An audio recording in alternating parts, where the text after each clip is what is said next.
Welcome to No Stats, what we call it, how we see it. Back again with another one. And another one. Make sure y'all subscribe. Make sure y'all keep, stay in the loop. Hit that bell. Like, share. Me and Peach flooding y'all with content. NBA finals underway. We still flooding with y'all with content in the off season as we approach NFL. So yeah, don't forget to hit that subscribe button. 365, baby. 365. Yes, sir. Savage. A little bit of news around the league right now, man, which was very surprising. I know you were surprised once I sent you the text. My mouth dropped when I read it. But the looking like the Phoenix Suns are going to waive Chris Paul. What was your initial thoughts, bro, when you seen this news come out? Now, correct me if I'm wrong. He still had some time on his contract, right? I think it was up next year. It might have been up this offseason coming up, bro. Okay. Because I know he was going to be an unrestricted free agent now that they're going to waive him. Got you. So the waive surprised me. I thought maybe they would try to trade him and get something back. I thought that was a possibility because all playoffs, even the start of the playoffs, you know what I was saying about Chris Paul. Yeah.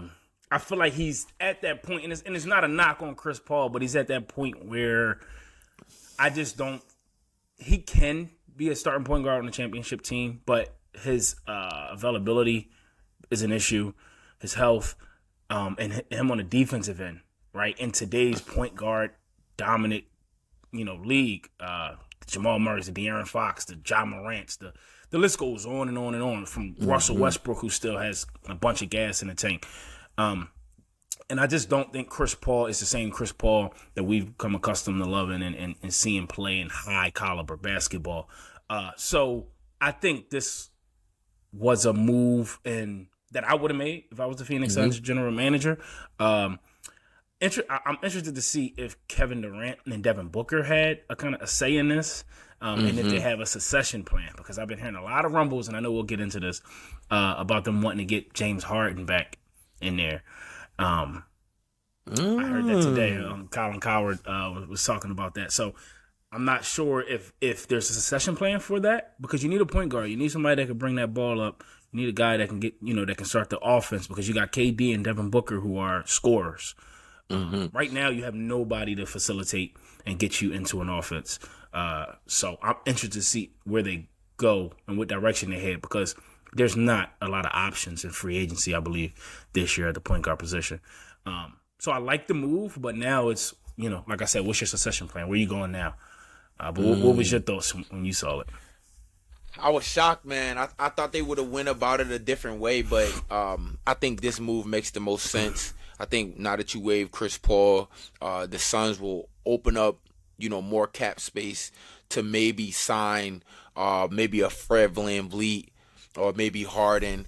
I also seen words that they might be looking to trade DeAndre Ayton, so that could kind of shake some things up. Because I think if you can sign somebody in free agency, and then trade DA and get a piece or two, because you don't really need Phoenix doesn't need a big man. That makes sense.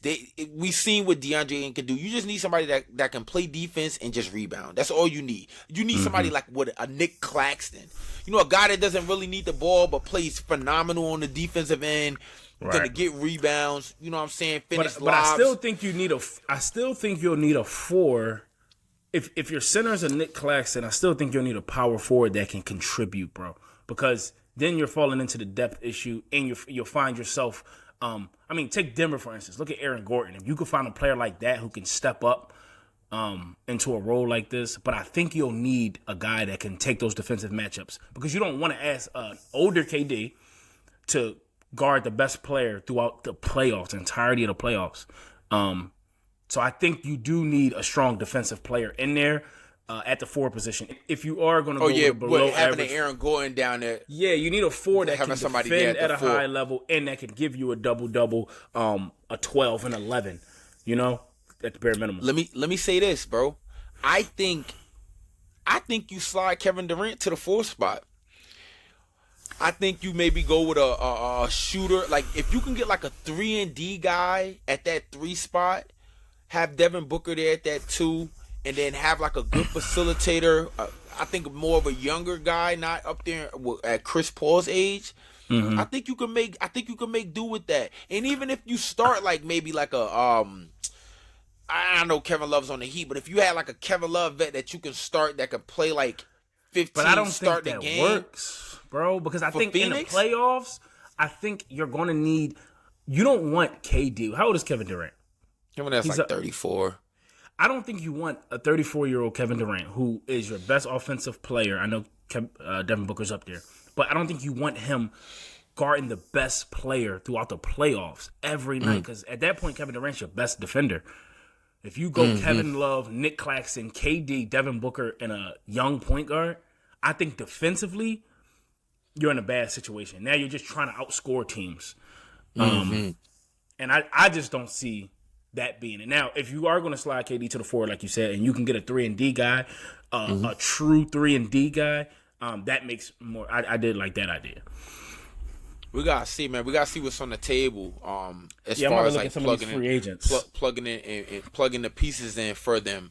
I also think for the Chris Paul side of things, I actually have 3 teams that I would love to see Chris Paul play for this year. Let me hear. And one of them makes a lot of sense. One of them makes somewhat good sense, and then the other one's like out of left field, but could be sneaky. So no, I'm gonna go with the could be sneaky one, the one from out of left field. Just hear me out. The Washington Wizards, right? Don't have a point guard. Needs more veterans, better veterans over there. If you can keep the big 3 of Bradley Beal, Kyle Kuzma, Porzingis, and then you could sign a guy like Chris Paul, I think Washington would be interesting. I like a Chris Paul and Kristaps Porzingis pick and pop. I'm gonna butt him right here. This is NBA 2K franchise mode Peach, because Washington was way out of left field. You doing a fantasy draft right now, bro? I was going through the teams. I was like, yo, Washington would be very interesting. But we'll definitely see how that go. I highly doubt Chris Paul would want to go to Washington with the direction that they're headed in. I know he wants to look for more of a team that's going to be able to make a deep playoff run. Obviously, in that window, absolutely. Yeah. My second team though, and I think it'd be interesting to see how they will pull this off, being that though they gave up a lot of their assets already. But I was gonna say the Timberwolves. You slot a guy like Chris Paul next to a young Anthony Edwards, and we've seen the way Chris Paul has molded young guys prior, as he molded Shai Gilgeous-Alexander when he was in OKC. Devin Booker's always been a phenomenal scorer, but I think he has more of a matureness to him that kind of rubbed off from Chris Paul. I think he would do wonders with Anthony Edwards. I think he would be phenomenal in a pick and roll with Rudy Gobert. It'll be interesting to see, like, if they was to do that, would they keep everybody intact? Because I think eventually you're gonna have to pick, like, am I gonna keep Cat? I mean, you're obviously gonna keep Anthony Edwards, but you may have to figure out what you want to do with Cat, because I don't know how the Cat, Rudy Gobert, the Twin Tower shit. It doesn't, and I know it's the first year sample size, and I know Cat was injured most of the season, but I don't know. Yeah. So that was my second team.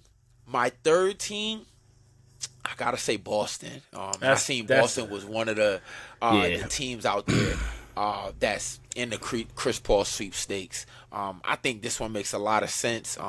As far as, like, still being able to compete for a championship, I think Boston is missing a guy that that can control that pace. Even at Chris Paul at the age that he's at, he's still phenomenal in those fourth quarter. He's still great at facilitating and getting guys in their spots. It'll be interesting to see, because they got a little bit of a log jam at the guard spot with Marcus Smart, Malcolm Brogdon. You still got Derek White. You got young Peyton Pritchard.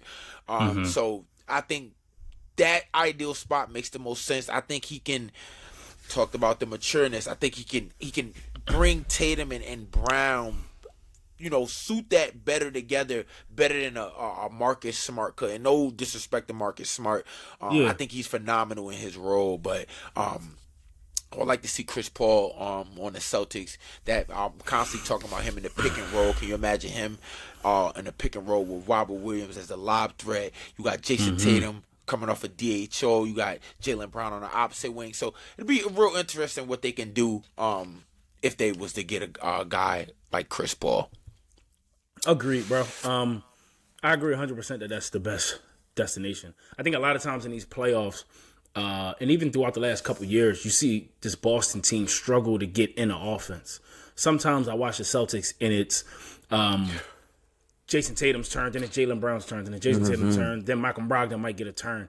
And they're relying on talent to beat teams. And Game 7, when it was the Celtics versus the Heat, Charles Barkley was like, "I'm so tired of watching this dumbass team play." and he alluded to some of the same things that I saw, and that's why Charles Barkley's so funny, because it's truth in what he's saying, but he just does it in a very entertaining way. But they didn't look like they were a team that could get into an offense and get into a flow. They were forcing it every time, and they were relying on Jason Tatum and Jaylen Brown to have big games. But these are still young guys who have yet to really get over that hump. And I think Chris Paul would fit in there perfectly. And to touch on the Marcus Smart thing, Marcus Smart is a phenomenal defensive player. I think he is a leader in his own right, and I think he can knock down some shots. But I don't think Marcus Smart is a playmaker. They lack a playmaker in Boston. And that's been their Achilles heels. And like you said, Chris Paul, if they are guard heavy, Chris Paul can take off days. They really just need him for the playoffs. This is a number 1 seed team as constructed. He don't have to play 82 games. Chris Paul can play 55 games, come in the playoffs and stay healthy, because that's been a issue. But I think he could be that missing piece to at least get them back to an NBA final. So I think that's the perfect comparison. Another team that I just want to share my thoughts, and I'm gonna let you share. Oh, this is interesting. Another team for CP? Yeah, not the team that I like, but I've been seeing this floating around, and it's been the Los Angeles Lakers with Chris Paul.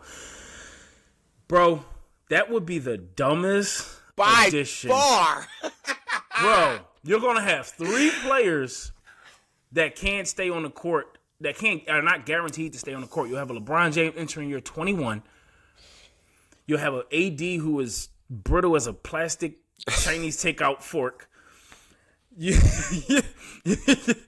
have Chris Paul, who has struggled to stay healthy and who hasn't played over 70 games, I think, in 10 years, I think something like that, crazy. So I think that makes no sense at all. I hope that don't happen. I hope that doesn't happen. He mentioned he would love to play in LA. It'll be a dream. There were reports came out about that. And I know LeBron has played with D-Wade. He's played with Melo. And I think Chris Paul is left on that list. And if I'm not mistaken, there was talks a couple years back about them. He would love to play with Chris Paul and things like that. Lakers, don't do that. Please don't. It's not a retirement home team. This is the post office. It definitely seems like y'all done got out of that bind. Yeah. That y'all was in with Russell Westbrook. Not saying that, nothing against Russell Westbrook, but they done got out of that bind, and I think they finally got, that blend of, you got your vets, even though that's just LeBron, Anthony Davis, but then you got that blend of Rui with Austin Reeves. You still got Lonnie over there. You still got Mo Bamba. You still got that blending, and I think you need to plug in vets. I'm gonna be honest with you though.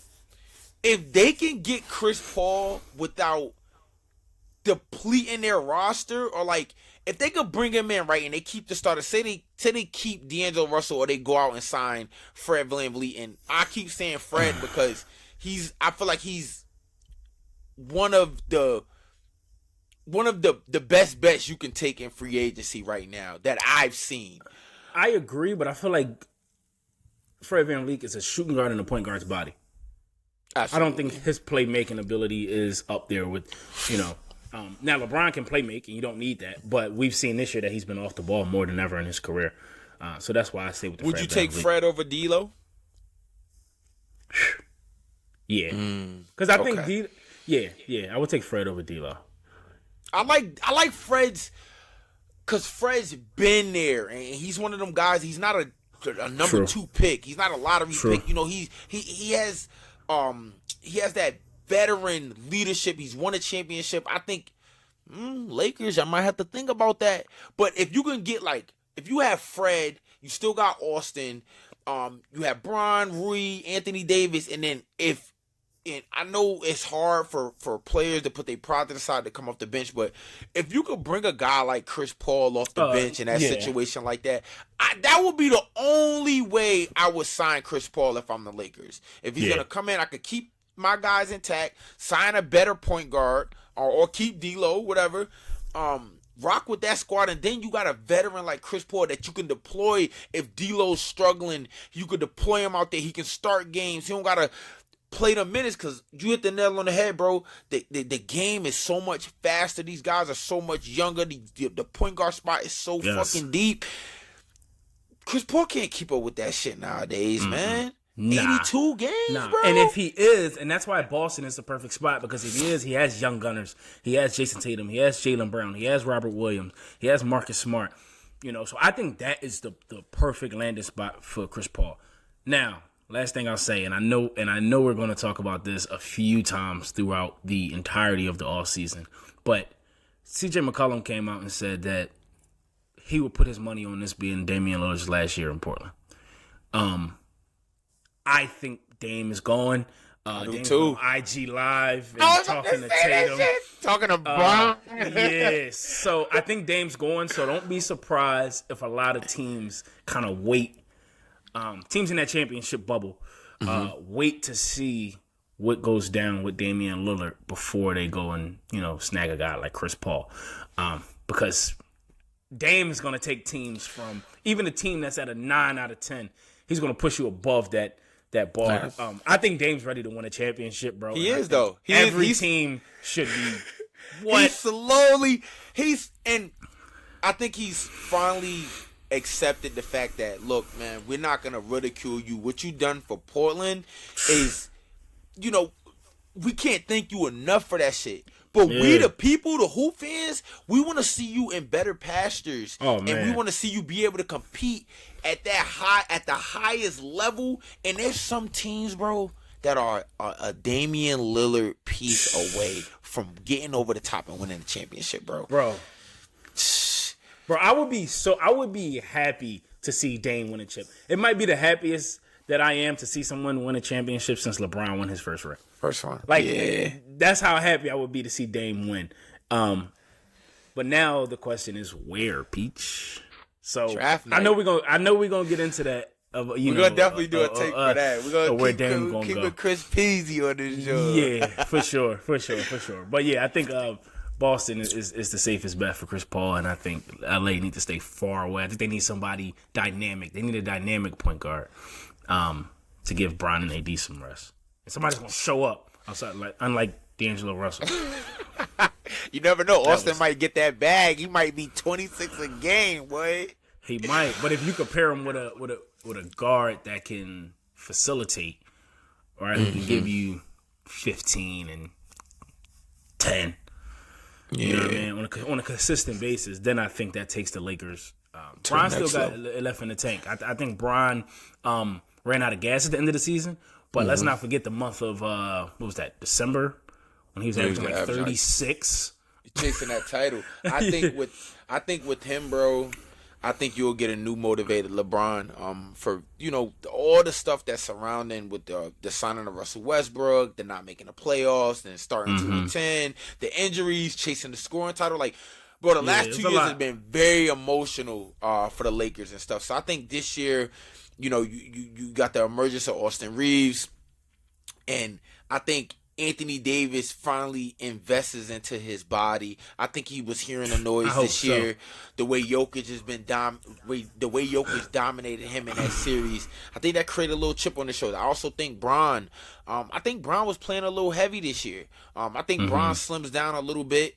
And I think he has the usual magical offseason that he has. You know, Bron always comes into the next season some shit. Oh, like, yeah, I fucking got my ear lowered a little bit. So now I can hear when the help defense is coming from the left side of the block. Swing this pass to the corner. Bron be on some shit. So I'm very interested for this offseason for the Lakers, man. Yeah, and last note, reports came out that the Lakers are not interested in extending Anthony Davis after his contract is up. Did you see that? No, I did not. Yes. The plan is to not extend AD. And you're probably thrilled. So thrilled, bro. And nothing against AD, bro, but I feel like he hit his peak. I feel like he hit his peak play-wise in his performance. I feel like he hit his peak health-wise. And the trajectory isn't going in the right direction. Remember, when the Lakers, and I know we were talking Chris Paul, so I won't spend too much time here, but when the Lakers decided, when they won that championship, it was supposed to be the handing over of the torch. It was supposed to be AD's team, and Brown was supposed to become more like Kareem on the Magic championships. But that's not happening. So I agree with that move. So You be interesting, man. I think that's another reason why I think now AD will ball out. Just to, sometimes you got to prove yourself again. He has a lot of proving to do. I mean, hats off to what they was able to accomplish this year after starting where they was at. But oh, yeah. No, absolutely. Still, though, man, it's still so much. And like you said, with the window and the timing, Bron's in uncharted waters right now with where he's at in his career, the longevity. So definitely something to think about for Anthony Davis this offseason.